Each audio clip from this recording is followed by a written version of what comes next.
Bu joyga aniq bormasanglar bo'lmaydi. Magic Safari o'rtoqlar, endi tezda bolalaringlarni olib dam olish kunlari deysizlarmi, bemalol shu joyga kelsangiz bo'ladi. Xohlasangiz avtobusda yurasiz, xohlasangiz peshkom. Kirishingiz bilan hattoki har xil kolyaskalarni ham qo'yib qo'yishgan. Menga eng yoqqan tarafi juda ham ozoda. Top-toza, yoqimsiz, sassiq hid umuman yo'q.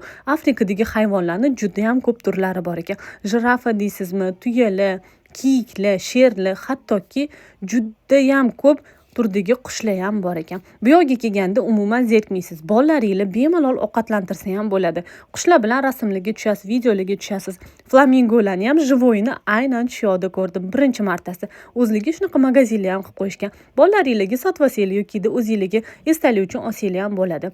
Sherlar ham bor. Hattoki sherlarni ham ovqatlantirsanglar bo'ladi. Kichkina farzandim bilan kattasi juda ham maza qilishdi. Hattoki o'zimiz ham maza qildik. Shu avtobusda aylansanglar, butun hayvonlarning ichini ko'rsatib aylantirib chiqishar ekan. 100 marta eshitgandan ko'ra bir marta borganinglar yaxshi. Ayniqsa kechga yaqin borsanglar, shunaqangi chiroqlar bilan zo'r yasatib qo'yishgan ekan. Maza qilib rasm videolarga tushib, dam olish kunimizni shunaqangi zo'r o'tkazdik. Sizlarni ham Magic Safari'da kutib qolamiz. Tezroq kelmasanglar bo'lmaydi.